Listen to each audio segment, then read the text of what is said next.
Students, अब हमारे पास विद्युत द्विध्रुव अगला टॉपिक है। विद्युत द्विध्रुव, इसे हम अंग्रेजी में इलेक्ट्रिक डाइपोल कहते हैं। जैसा कि नाम से स्पष्ट है, द्विध्रुव, दो ध्रुव हो रहे हैं इसके। इसमें हम दो बराबर आवेश लेते हैं, लेकिन उसके पास बराबर तथा विपरीत प्रकार के आवेश लेते हैं। अर्थात एक के पास यदि कोई एक आवेश O बिंदु पर स्थित है, इसको हमने -q कूलाम आवेश दे रखा है, और एक बिंदु P पर स्थित है, उसको हमने +q कूलाम आवेश दे रखा है, तो उसे हम उन बिंदुओं के बीच विद्युत द्विध्रुव कहते हैं। यदि हमारे पास दो समान तथा विपरीत प्रकार के आवेश हों, वो अलग अलग बिंदु पर स्थित हों, तो उन बिंदुओं के बीच हम उन बिंदुओं के बीच स्थित आवेश को हम क्या कहेंगे? विद्युत द्विध्रुव। ये एक दूसरे से r मीटर की दूरी पर स्थित है। इसी के चलते विद्युत द्विध्रुव आघूर्ण आता है। विद्युत द्विध्रुव आघूर्ण, इलेक्ट्रिक डाइपोल मूवमेंट। चित्र यही रहेगा। -q कूलाम आवेश है, ये +q कूलाम आवेश है, ये O बिंदु पर स्थित था, ये P बिंदु पर स्थित था। यहाँ परिभाषा बदल जाएगी, ये इनके बीच की दूरी 2L मीटर हो जाएगी। दो बराबर आवेश हैं, परंतु विपरीत प्रकार के आवेश यदि एक दूसरे से 2L मीटर की दूरी पर स्थित हों, इस प्रकार के आवेश हों, जिसको एक को -q कूलाम दिया है, एक को +q कूलाम आवेश दिया है, एक दूसरे से 2L मीटर की दूरी पर स्थित हों, तब हम परिभाषा में कहेंगे कि ऐसा आघूर्ण जिसमें दो बराबर परंतु विपरीत प्रकार के आवेश एक दूसरे से 2L मीटर की दूरी पर स्थित होते हैं, तो उन बिंदुओं के बीच विद्युत द्विध्रुव आघूर्ण उस आवेशों के तथा उनके बीच के दूरी के गुणनफल के बराबर होता है। इसे हम P से प्रदर्शित करते हैं। P = Q × 2L। अर्थात कहने का मतलब है, ये हमारा P है, P दिशा दिखा रहा है -q से +q की ओर। तो विद्युत द्विध्रुव आघूर्ण एक ऐसा आघूर्ण है जिसमें दो बराबर परंतु विपरीत प्रकार के आवेश एक दूसरे से 2L मीटर की दूरी पर स्थित हों, और तब उनके बीच जो विद्युत द्विध्रुव आघूर्ण होगा वो उन आवेशों के तथा उनके बीच की दूरी के गुणनफल के बराबर होगा। इसका जो मात्रक होता है, किसका? विद्युत द्विध्रुव आघूर्ण का, निकाल लीजिए। Q बराबर क्या होता है? आवेश का मात्रक क्या होता है? कूलाम होता है। लंबाई का मात्रक मीटर है। इसे हिंदी में हमने कूलाम मीटर लिख दिया। ठीक हो गया। C-m नहीं है, बहुत सारे छात्र इसे C-m समझते हैं। ये कूलाम मीटर, डैश है बीच में, डैश। ठीक है, कूलाम मीटर। तो ये तो हो गया इसकी मात्रक। अब आती है इसकी विमा। तो P = Q × 2L से हम इसकी विमा निकाल देंगे। आवेश का मात्रक क्या होता है? कूलाम। इसको हम किससे लिखते हैं? I × T × 2L। लंबाई का मात्रक मीटर। तो I बराबर क्या है? एम्पियर। I को एम्पियर से, T को किससे? T से, इंटू मीटर, लंबाई है, मीटर को लंबाई से, L से। तो इसका बीमा हम ऐसे लिख देते हैं, LTA। ठीक हो गया। अब विद्युत द्विध्रुव आघूर्ण के उदाहरण कौन कौन से हैं? उदाहरण कैसे पता चलेगा विद्युत द्विध्रुव है करके, आघूर्ण है करके? तो इसके लिए हमने जैसे उदाहरण ले लेते हैं, हम HCl हो गया हमारे पास, H2O हो गया, HBr हो गया, NH3 हो गया, CH4 हो गया, अर्थात हाइड्रोक्लोरिक अम्ल, जल, hydrobromide, hydrogen bromide, ammonia, methane. ठीक हो गया। तो ये हमारे जो होते हैं विद्युत द्विध्रुव होते हैं। ठीक है। विद्युत द्विध्रुव में दो या प्रत्येक अणु में 2 या 2 से अधिक परमाणु होते हैं। हम ये जानते हैं कि 2 या 2 से अधिक परमाणु मिलकर ही अणु का निर्माण करते हैं।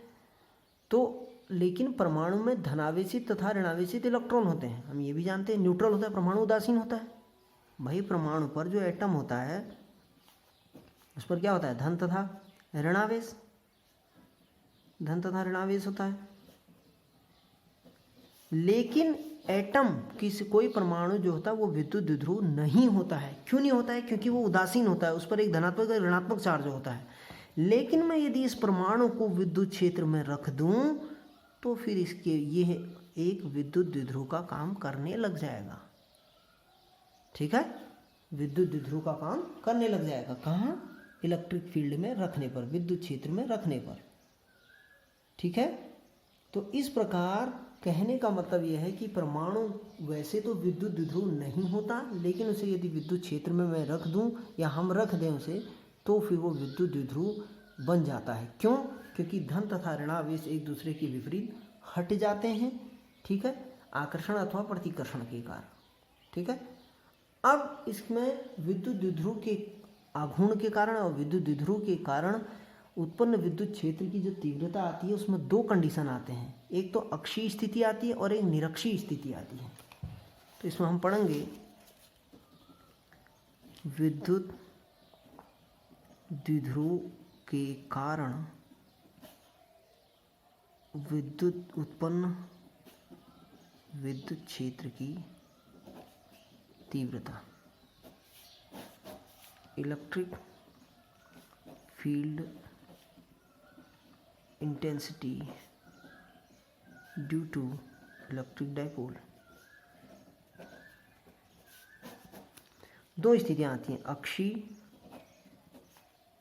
अथवा अनुदैर्ध्य स्थिति। एग्जाम में पूछा जाता है। दूसरा है निरक्षीय अथवा अनुप्रस्थ स्थिति। ठीक हो गया, ये एग्जाम में पूछा जाता है। या तो ये पूछा जाता है अक्षीय स्थिति के कारण, अक्षीय स्थिति में विद्युत द्विध्रुव के कारण उत्पन्न विद्युत क्षेत्र की तीव्रता के लिए व्यंजक प्राप्त कीजिए, या फिर अनुदैर्ध्य स्थिति में, दोनों एक ही चीज़ हैं। इसे अंग्रेजी में बोला जाता है इंड ऑन पोजीशन। इसे बोला जाता है ब्रॉड साइड ऑन पोजीशन। इसी प्रकार ये कभी कभी ये पूछ लिया जाता है कि निरक्षीय अथवा अनुप्रस्थ स्थिति, या तो ये दे देगा या ये दे देगा। तो आप इसमें कंफ्यूज नहीं होना, कहीं यहाँ का यहाँ मत कर देना, यहाँ का यहाँ मत कर देना, ये ध्यान रखना इम्तिहान में। तो हम सबसे पहले पढ़ेंगे अक्षीय स्थिति के कारण। अक्षीय स्थिति में विद्युत द्विध्रुव के कारण विद्युत क्षेत्र की तीव्रता। ठीक है, अब इसके लिए हम सबसे पहले क्या लेंगे, ये लिखा है हमने अक्षीय स्थिति में विद्युत द्विध्रुव के कारण विद्युत क्षेत्र की तीव्रता। तो इसके लिए हम क्या लेते हैं, हमारे पास पहले विद्युत द्विध्रुव लेना पड़ेगा हमें। ये ए और बी हमने विद्युत द्विध्रुव ले लिया, ए बी। एक को हमने माइनस क्यू कूलाम आवेश दे दिया, क्योंकि विद्युत द्विध्रुव में प्लस क्यू कूलाम और माइनस क्यू कूलाम आवेश होते हैं, बराबर तथा विपरीत आवेश होते हैं। इन दोनों के बीच की जो मध्य बिंदु ले लिया मैंने वो ओ ले लिया है। ठीक है, इस ओ से एल के बीच की दूरी एल, ओ से क्यू के माइनस क्यू के बीच की दूरी एल, यहाँ से यहाँ तक ओ से बी तक के बीच की दूरी एल। ये हमने एक बिंदु ओ से कितने मीटर की दूरी पर एक बिंदु पी रख दिया है। ठीक है, ओ से आर मीटर की दूरी पर मैंने एक बिंदु पी रख दिया है, जिस पर हमें क्या ज्ञात करना है, विद्युत क्षेत्र की तीव्रता E2 E1। ठीक हो गया। अब हम इसे कैसे ज्ञात करेंगे। ठीक है, अब हम इसकी थ्योरी कैसे लिखेंगे पहले, कि यदि माना हमारे पास ए बी एक विद्युत द्विध्रुव निकाय है जो कि प्लस क्यू और माइनस क्यू कूलाम के आवेश से मिलकर बना है।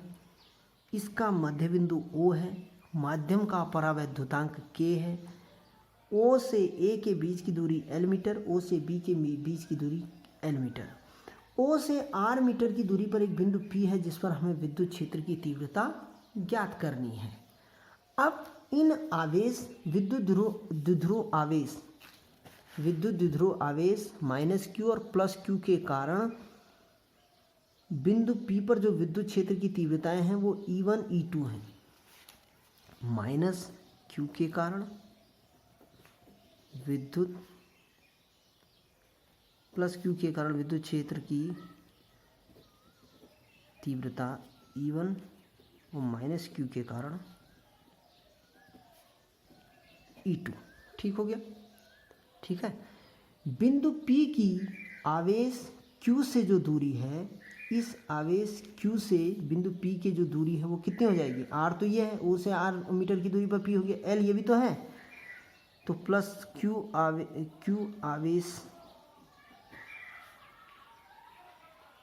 Q आवेश से बिंदु P की दूरी कितनी हो जाएगी? R plus L। Minus Q आवेश के कारण, माइनस Q आवेश से बिंदु P से दूरी R माइनस L, तब प्लस Q के कारण विद्युत क्षेत्र की तीव्रता, प्लस Q के कारण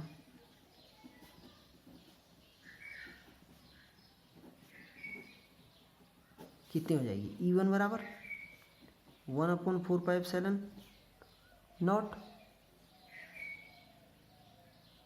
Q अपॉन, ध्यान से देखना गलत हो रहा है कहीं, मैं भी देख रहा हूँ इसे गलत हो रहा है, प्लस Q, O से R मीटर की दूरी पर P है, यहाँ से यहाँ तक की दूरी ये है, लेकिन इतनी दूरी L भी है, तो प्लस Q आवेश से बिंदु P की जो दूरी होगी वो R माइनस L होगी। ठीक है, अब हम ये कह रहे थे कि ये बिंदु हमारे पास Q है, ये P है, ये Q आवेश है, ये बिंदु P है, O से R मीटर की दूरी पर P, तो ये डिस्टेंस हमारी L है, यानी कि पीछे जा रहे हैं हम। ठीक है, तो फिर क्या होगा? R minus L। ठीक हो जाएगा।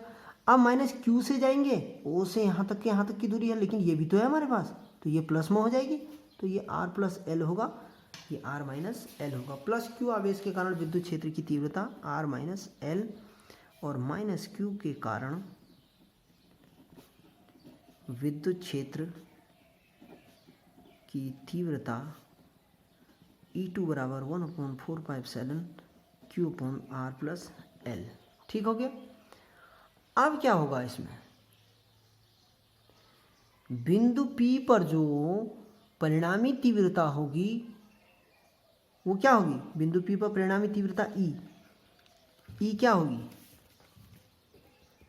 इनके अंतर के बराबर होगी। किन के अंतर के? इन दोनों के अंतर के। ये इसको 1 ले लो, इसको 2 ले लो।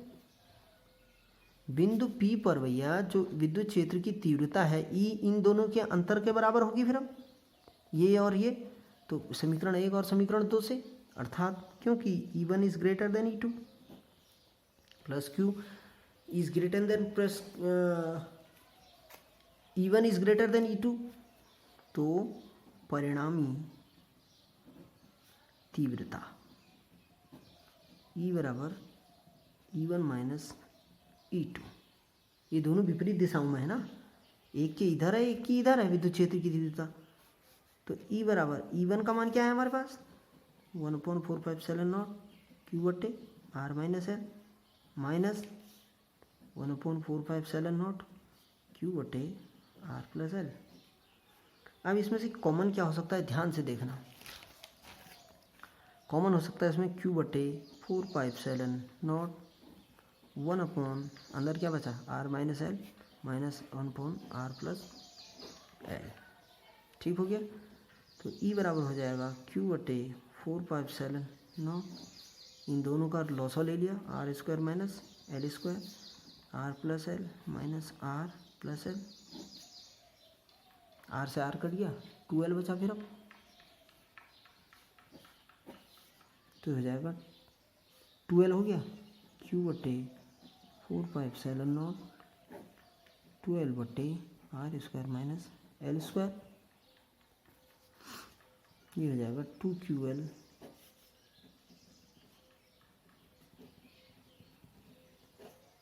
मैं बता चुका हूँ। ये किसका मान होता है? ये P का मान होता है। किसका होता है? 2QL बराबर P। तो E बराबर 1/4πε0 p/r² माइनस l²। अब क्या है, l जो है r की तुलना में छोटा है, माइनस है l r की तुलना में बहुत कम है, तो l is very very less than r, छोटा हो जाएगा r से, या ये भी कह सकते हैं r is very very greater than l। तो e बराबर क्या हो जाएगा हमारे पास 1/, इस l का मान 0 हो जाएगा। फिर अब न्यूटन प्रति कूलाम,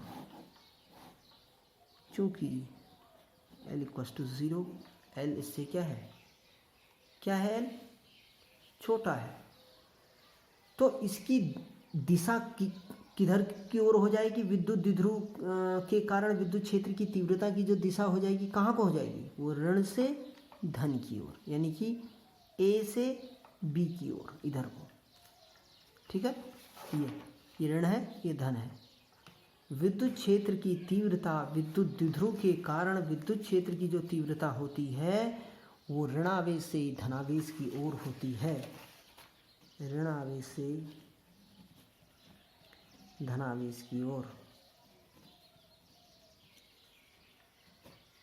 ई की दिशा ये पूछा जाएगा। ठीक, अब निरक्षीय स्थिति के बारे में और किसी भी बिंदु के कारण और बलयुग्म के आघूर्ण के कारण विद्युत क्षेत्र की जो तीव्रता जो निकालनी है, बलयुग्म आघूर्ण निकालना है, उसको मैं आगे चलकर बताऊंगा नेक्स्ट टॉपिक में। तब तक आप इसे चैनल को लाइक कीजिए, शेयर कीजिए, सब्सक्राइब कीजिए, अधिक से अधिक लोगों तक पहुंचाइए ताकि उनको फ़ायदा मिल सके।